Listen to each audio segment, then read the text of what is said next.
official. Hello, and thank you again to PMD Alliance for hosting us on the bi-monthly Assemble meeting. What's going on with the PMD Alliance these days? Well, we are quite busy. It is our 6th birthday in October, and so we are very excited about celebrating our birthday month next month. We've got some live events happening. They're back on the calendar for the remainder of the year. We're going to be in Chicago this week. We're going to be in New Mexico 3 times in October, Trenton, New Jersey, Mobile, Alabama. We are trying to get ourselves involved with smaller communities that don't know about PMD Alliance. And we're really excited about what we've got going on for the rest of the year. So thank you for allowing us to host this meeting. And we're excited about everything that everybody's doing. Well, and boy, do we have a lot to share today. We've just got a few people on here. Anybody want to say hello or say where you're coming from? And we'll just go around the room real quickly. Who would like to? Hello, Bernadette, you start. Okay, my name is Bernadette Murray, and I live in Woodland, California, which is about 20 miles north of Sacramento.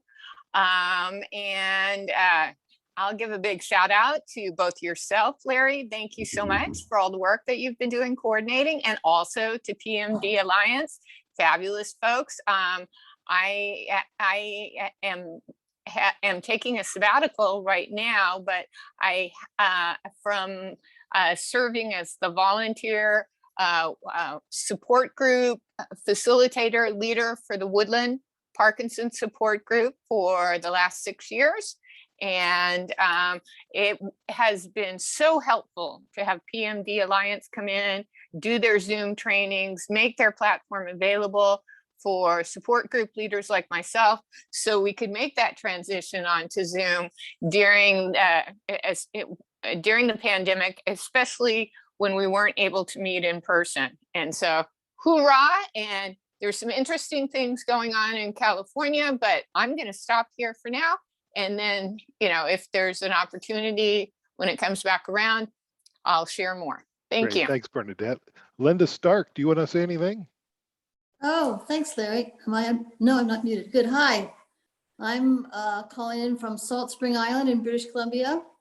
I'm the facilitator of a small group of dedicated PD Parkinson's people. Not all in the Alliance yet, but not all Avengers, but we're working on that. Good. And oh boy, just send me some of that Salt Springs cheese. We'll be all right. Yeah, yeah. It's a wonderful place to live, except for things like trying to get stuff done and I'm dealing right now with the ferry schedule and trying to, it's just so complicated, but it's a great place to live. Great. So I'm very happy to be here. And as I say, we have a small group of sort of 8 to 9 people with Parkinson's, and we meet every month. So far, we've been on Zoom for more than a year, but. Wow. Good for you. Thanks, Linda, for being here. Hey, Laura Russell. Hi, everybody. Where are you called from? I'm actually in Denver, Colorado right now, but I used to live in Portland, Oregon until about a week ago, and now I'm off to Tucson, Arizona. So hi, everybody from the Southwest. Nice to see you all here. That's great. Lauren Simmons, PD Buzz. Hey Larry, I'm down in Orange County, California, where it's nice and cool and cloudy for the 2nd day in a row. Yay, I'm so happy to see some rain. We need it. Yeah, but we're busy here. We got a lot going on for newly diagnosed in Orange County. Right now, we've got a new program going with a grant from the Parkinson's Foundation to get all those newly diagnosed people. Unfortunately, we've got a ton of them. And we're trying to get them connected to the Parkinson's community. So that's our big focus right now. Oh, that's great. That is terrific. Gil's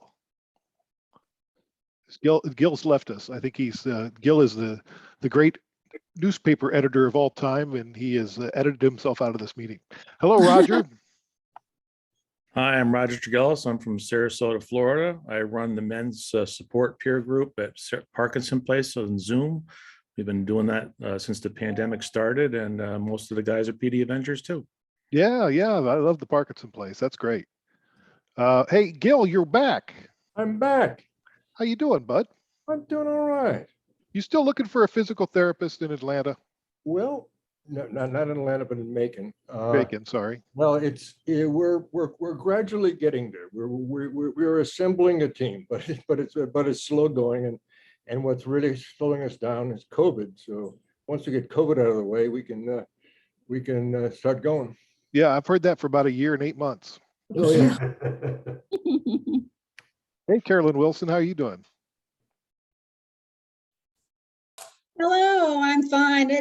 I am new, so thank you so much to the Larry, the team, PMD. Thank you so much. I've been binge watching the assemblies to come up to speed. So it's great to be here. I want to be an advocate. I want to inspire hope in the Parkinson's community, and ending Parkinson's is the #1 way to inspire hope. So thank you for all that you do. I really appreciate it. Good news, Carolyn. You don't have to want to be an advocate anymore. If you're here, you are an advocate. So congratulations, you've graduated. Hello, Andreas. Andreas, that's me. I'm today once more member here of the meeting, and over the summer I was a little bit offline, but there were some great women in Germany. They picked up the stuff, and they organized, and the women are well organized. Yes. I'm really excited, and then they asked for me if I join them, and I'm back here, and hope we will be loud and we will be heard in the public. Oh, you are. Yeah, we've I'll tell you a story about this German group. They were unbelievable this last month. Just crazy good. All right, Praxis. Oh, hello. I'm here for the first time. I'm the European ambassador for Parkinson's art. I'm working very closely together with Trevor, and we had a great exhibition, and I'm really excited about being here, because my aim is it to have a connection to the whole world, which is shut down with COVID, but on this way we can open it again, and I'm really excited because we have so many projects to come to official. We are going for a project for education, physical therapy, and they gave us the opportunity to show what means Parkinson in neurological diseases, and that's so interesting, and I'm really excited about that. Well, thank you for being here, for taking that first step to come to the meeting. And the Parkinson's art exhibit, if you haven't seen it yet, it's still online, and it's unbelievable. Go to parkinson.art and just look for the what was it called, Vivid Dreams. Yes. And they're going to do it again next year. It's going to be called Bold, and it's going to be in 2 different cities. So you'll find out more about that as time goes on. So thanks for being here.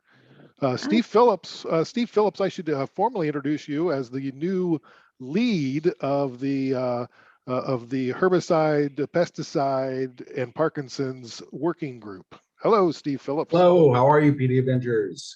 Calling from Asheville, North Carolina today. Awesome. How you feeling? Feeling great. The summer's ending up and the leaves are about to turn their magic colors, so it's a great time of year here. Great. Well, Steve Phillips, you're going to get to know Ted Thompson really well. Ted, I see you here. Indeed. I am here. Thanks for having me. Hey, Steve, and I'm happy to give a little update when the time is appropriate. Yeah, I'm going to call on you, so be ready. I'll make stuff up. Okay, I'll cool. Thanks, Ted. No, Ted's got great news. It's worth staying for. That's my big tease of the day. Hey, Ada, are you still here with me, or are you talking to somebody else?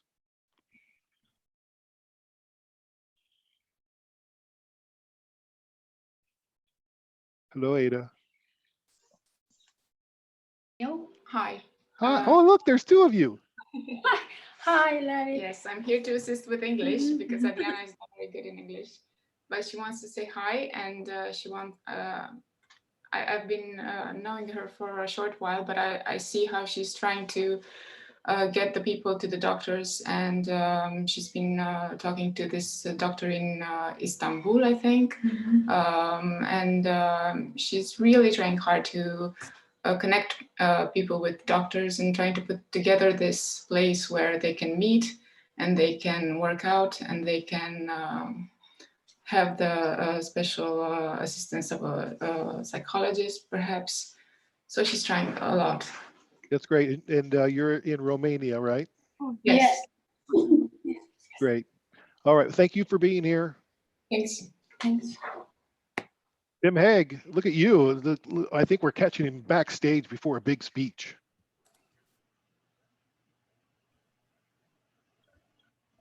Well, Can you no, hear us? actually No. you're not, but it is good to be here today. No. Yeah, it's good to be here today. I'm coming to you from Winnipeg, Manitoba, here in the middle of Canada, and I'm the executive director for U-Turn Parkinson's and one of the co-founders of the PD Avengers. Woohoo. And you need to say hello to my friend Ken Dando there, who's coming to us from Winnipeg as well. Oh, hey, Ken Dando, you've been called. It's your turn. What do you have to say now? Well, I was just going to say I'm one of the people in Winnipeg who have benefited from Tim's programs that he has there. It's a great program. It's amazing, actually. Thanks, Tim. Great. Thanks, Dan. Thank you, Ken. I said Dan because that's your last name, Dando. I know that's not the first time that's happened. I bet it's not. Boy, I bet people confuse that all the time. Let's go to young Sharon. I see what I did there. You switch those around, and it's like a compliment. It works. It works. That's what my goal was, to be forever young. So I really appreciate being a part of this group at all. It's just, I feel sometimes like the lone Avenger, and now I don't feel that way so much anymore. There are many of us. Oh, yes. And it's great to see the advocacy pick up and get the word out. I'm happy to be a part of this organization because of the way we're working toward ending Parkinson's. Great. Thank you for being here. And you're not alone. We stand together around the world. Hello, Janine. Hello, Larry. I'm from Saskatoon, Saskatchewan, next door to Tim and Ken there. And I'm the co-chair of the support group here and try to pass along as many good and interesting things as I can. Thank you. That's great. We love having you here. Marcia. Hi, I'm Marcia Colton, calling in from Cape Cod, Massachusetts. I live in Stamford, Connecticut, and I'm a PD Avenger. I don't understand why there are not more PD Avengers, because I think it's the greatest thing that can happen for the Parkinson's community. Well, thank you, Marcia. I appreciate that. Eloise. 1 second. Hello. Takes me a second to get to that mute button. I want to change my name on here so it says Young Eloise. Yeah. Young Sharon. I think that's a great idea. We should all do that. Hi, everybody. I'm Eloise from the American Parkinson Disease Association. We are based on Staten Island in New York. I am actually calling you today from Brooklyn in New York. So it's nice to be here. Thanks. Say hi to all my friends in Brooklyn. I will. Hello, Laura Russell. Do you want to say hello? She might just be listening. She already did. Oh, she already did. Okay. Yeah. Alona, calling in from Toronto. Hello, Alona. Hi. Yeah. Yeah, I'm in Toronto and basically doing a lot with the BC Parkinson Society, because the Toronto's kind of a bit slow, and I guess it seems like a lot of people are really worn out here. The COVID thing has been really, we've had the worst lockdown of anyone, and it just seems like, I never realized this, but apparently even fall and change of seasons can bring out like seasonal affective disorder. And it seems like that's what's happening to a lot of people. You know, everybody's kind of going, I just feel like blah. And so just it's great. It's so great to have things like this, and the PD Alliance too. That's been fantastic. So thank you. Yeah, thank you for being here. And Alona, just so you know, is a classmate of mine and part of an improv troupe that we have in BC called Improv for Parkinson's. And we're performing tomorrow during the day. So if you're interested, we can let you know. You can watch it online. Iris, hi, Iris. She's on her iPhone. And Steve on the iPhone is here. And Patricia Bielman is here. Oh, all right, Iris is here now. Yeah, sorry. I had it in my pocket and then yes, etc.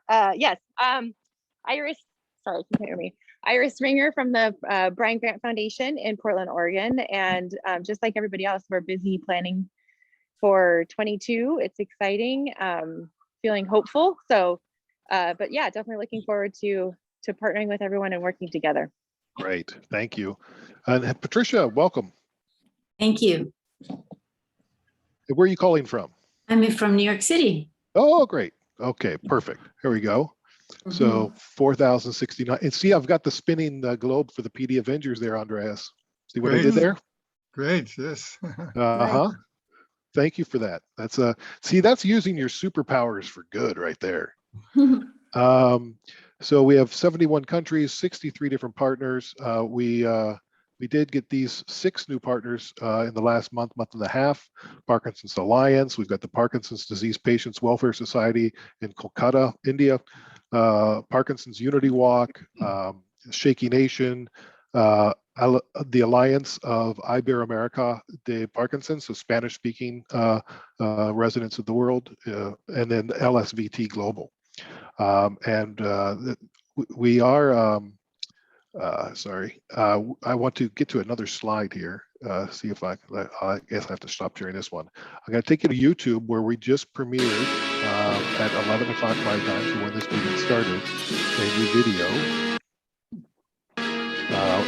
taken for the takeover.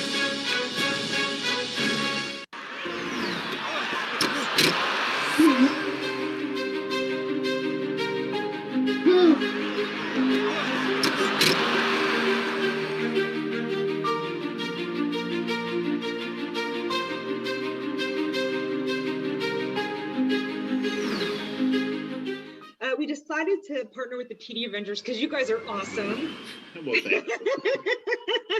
We heard Sonia, Tim, and Larry, and we were like, yeah, sign us up. Oh, and then after we heard about the Dream Team starting this out, we, absolutely believe that change comes from the people who are affected by Parkinson's, that it really does take a movement led by the people who are affected with Parkinson's to change the course of this disease. And doctors Oken, Bloom, Scherer, and Dorothy outlined a plan for us that couldn't be more clear. And so now our job is to pick up the ball and keep running with it. And I think the best way for that to happen is through a community of people that's led by people with Parkinson's. So we're excited to be a part of the PD Avengers. And yeah, we're really grateful to you guys for getting it started. Hi, I'm Brian Grant, and I've recently joined PD Avengers. You should join too.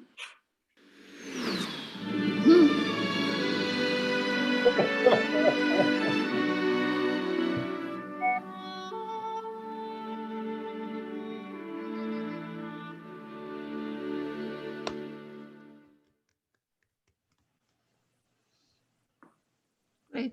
So that is the premiere of that video. You're amongst the first to see it.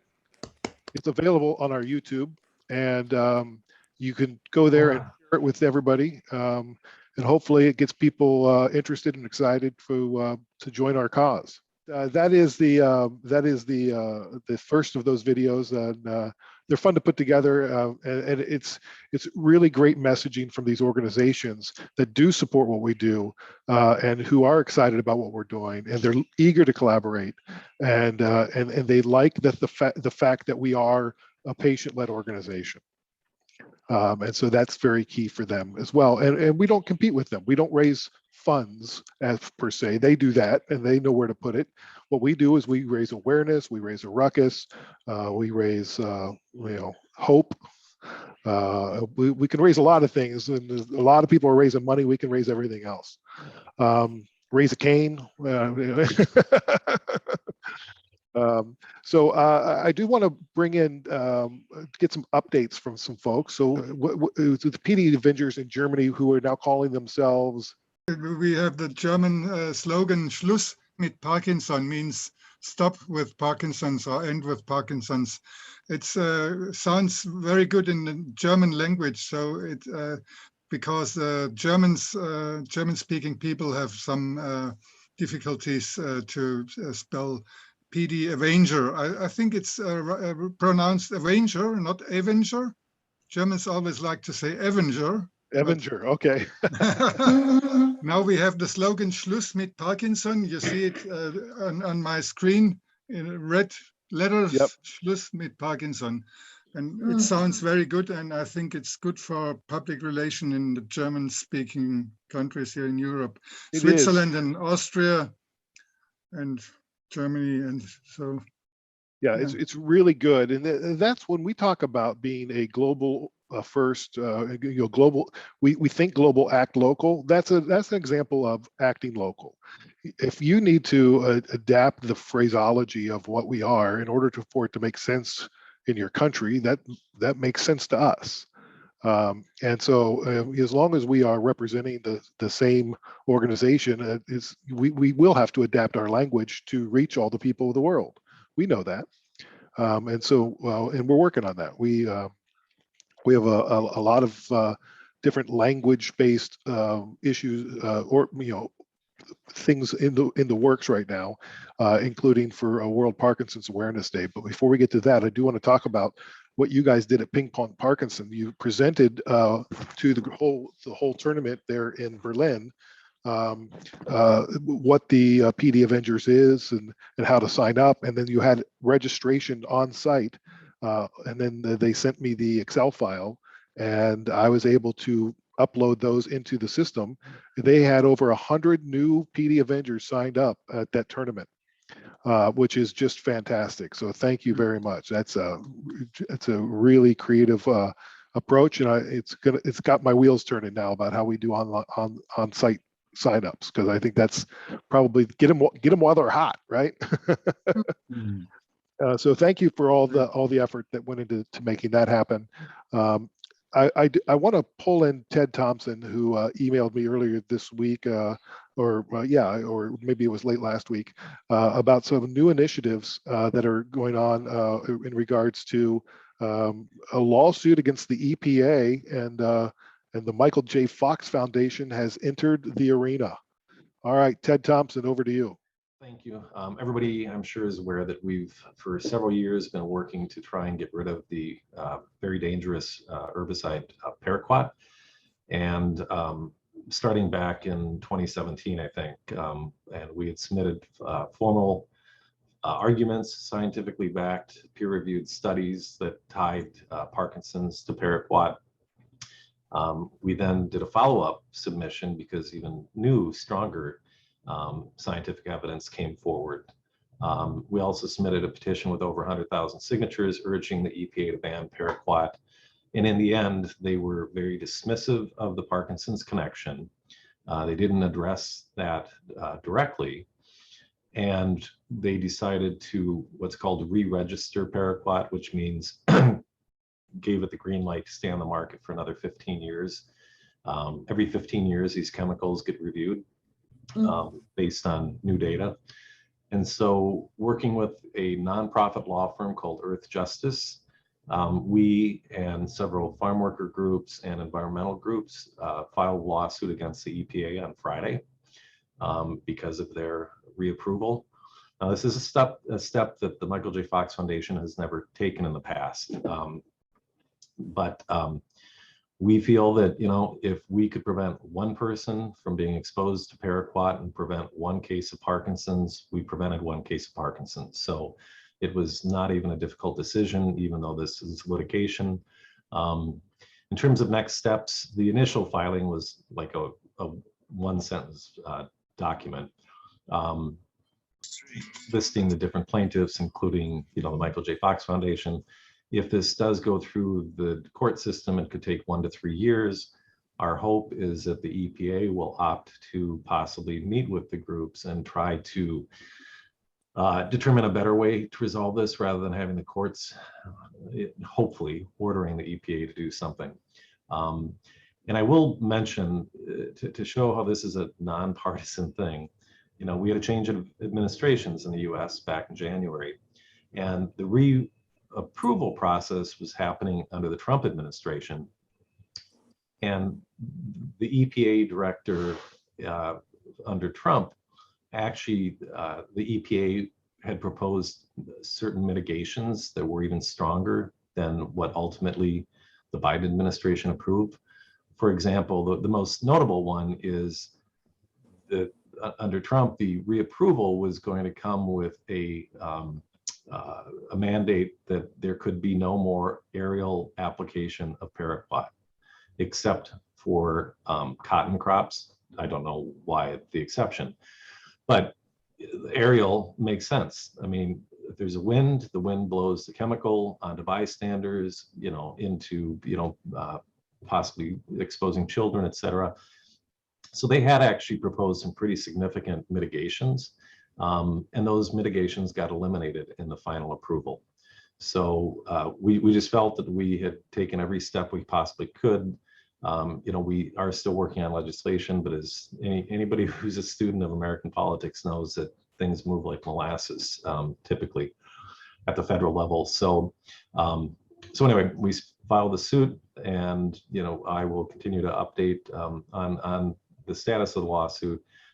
Related but separate is we do have a comprehensive pesticide reform bill is going to be reintroduced in October, it sounds like, that would have a comprehensive rewrite of our pesticide approval laws in the United States, but it would explicitly ban paraquat as well. So once we have that information, we'll get that out.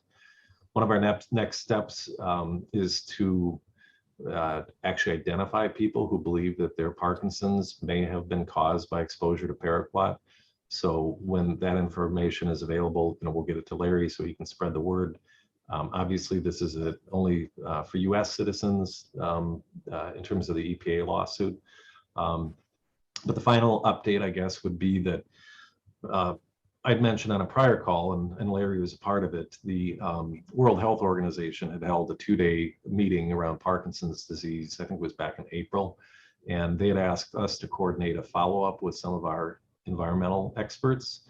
And so next week, we are having a follow-up meeting with the World Health Organization with experts around paraquat and pesticides, heavy metals, air pollution. There's increasing evidence that Parkinson's can be triggered by air particulates, and rotenone, which is heavily used. It kills the weeds in lakes. I don't know what that qualifies as, but anyway, and that's an area of research that Todd Scher from the foundation had done when he was getting his PhD. But so anyway, it's a good next step where it's not about public policy, it's about further educating the World Health Organization experts on the various chemicals that have strong correlation to Parkinson's. Oh, trichloroethylene is another one. So that's my update there.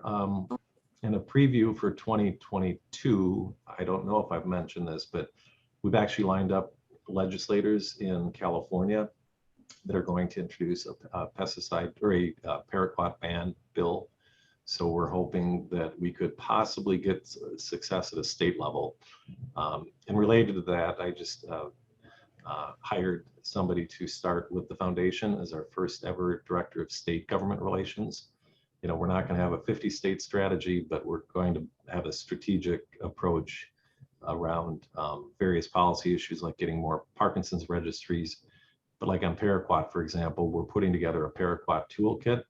So, you know, for folks that are active in advocacy that want to take this toolkit and try to get a ban in their own state, that, you know, that we are going to provide the tools for that to happen. Oh, that's great, Ted. Patricia has a question. Yes. She's muted. Yes, Ted, Thank you so much for the update. This was really extraordinary. So my question is, the UK has banned paraquat, is that correct? Yep. What is the main objection in the United States to paraquat? The objection to not banning it? Yeah. I'm No, what is the main objection to banning it?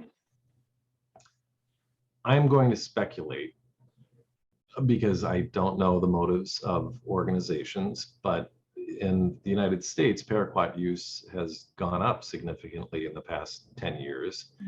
And I have a feeling that this is a very industry-driven decision. And I'm learning a little bit more about the EPA approval process that may lack some transparency, but now I did, you know, when we were talking with the WHO, they did note, or some people on that call that Larry was a part of noted that a lot of the bans around the world were because of suicide, to prevent suicide, which isn't the case here. It's not that it's widely used for suicide in the United States. People accidentally kill themselves because they don't know that what was in the container. But I think the other objection here for a ban would be farmers depend upon paraquat as an effective means for killing the weeds so they can grow their crops. So one of the things that we're working on too is how can we create incentives for farmers to move away from using dangerous chemicals and alter their farming practices. So every several years, there's a major farm bill that gets enacted in Congress. And so we're going to look at that to see if we can find ways to incent farmers to quit using paraquat and shift to more sustainable farming methods. And by incent, there's really only one way to incent them. It's either to create a penalty or an incentive. The incentive would probably be to pay farmers to essentially subsidize their transition to better farming practices. Thank you. And Ted, what did the UK do to help their farmers to convince? I don't know. That I don't know. We should look into that though. Yeah, I'm not sure. It was banned in Switzerland and the EU nations on account of its high toxicity, according to the public eye. And it's one of the interesting things about it. You mentioned suicide, Ted, is that it's sold into what looks like a Gatorade bottle, like a sport drink. And so if it's not distinct with a dye, people can mix it with a drink or something, or drink it accidentally and kill themselves. But it's also such an effective killer that other countries, third world countries, people are stealing it and using it just to commit suicide because it's so effective. Right. I don't know if you all saw this. It didn't get as much press coverage as I would have thought, and I can share the link to the article, but one of the Syngenta scientists went public basically as a whistleblower a few months ago, much like, you know, some of the internal tobacco company documents that prove that they knew the dangers of smoking. The scientist basically came out and said, yeah, they knew how dangerous this was. There were some relatively inexpensive ways to make it less dangerous and to create things like coloration and odors so that people wouldn't mistake it for a beverage, and they chose not to do those things. So it was a pretty damning article, but I can put that in the chat or email it to Larry. Yeah, it's an amazing article. Also, according to the U.S. Geological Survey, estimated paraquat use in agricultural doubled from 2013 to 2017. And the following states have 3 pounds of paraquat per square mile: California, Kansas, Indiana, Texas, Iowa, Mississippi, South Dakota, Arkansas, Georgia, Nebraska, Illinois, and North Carolina. So yeah, it's not good news. So thank you for taking the lead on that, Ted. We really appreciate the Michael J. Fox Foundation stepping up. And Can I ask?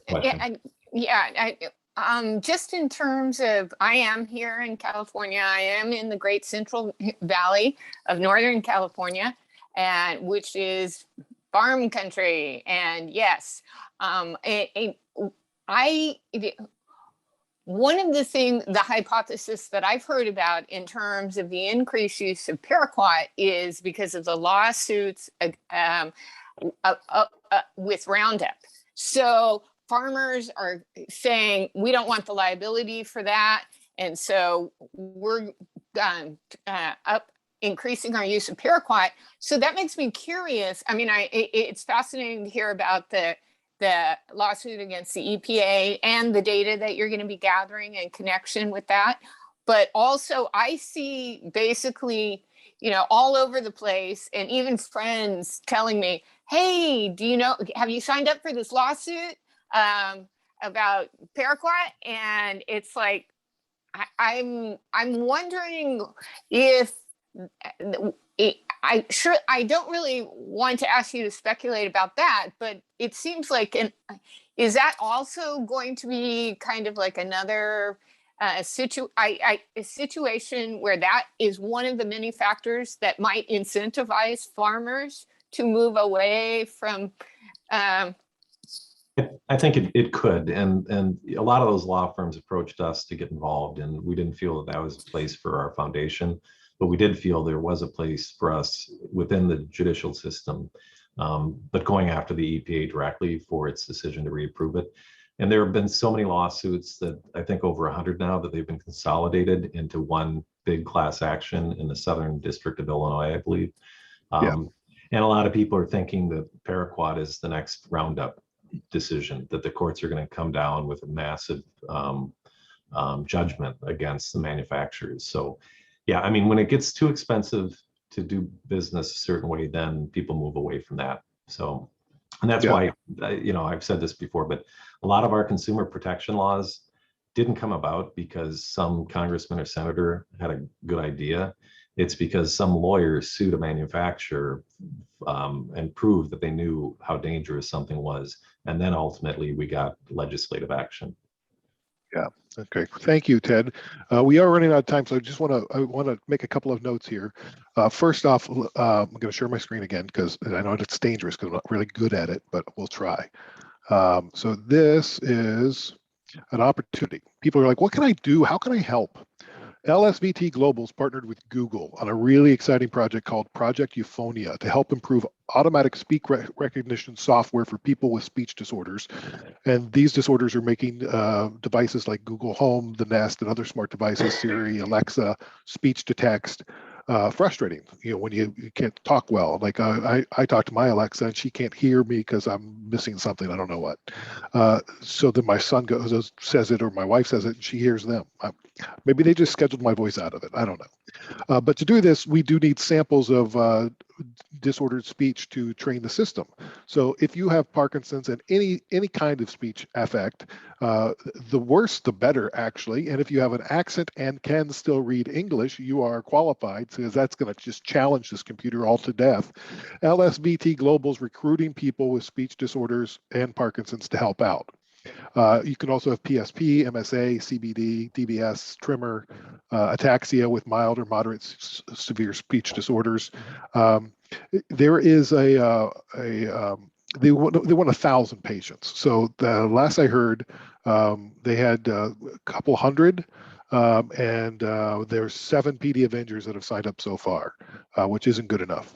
So here's the website or the email to send it to, project.euphonia@lsvtglobal.com. This will be exciting for some of you who are artists or musicians or creative types. We are working with the Parkinson's organizations that are our partners, and we have a working group on World Parkinson Day, which is coming up in April, as it always does. And we are also working with a creative agency out of Brooklyn called Franklin. And they are giving us their services pro bono because they have one of the co-founders' mother has Parkinson's. And so what we would like to do is give them inspiration for this logo. So we are asking anybody in the Parkinson's community to provide us with inspiration for the logo. It could be a piece of art. It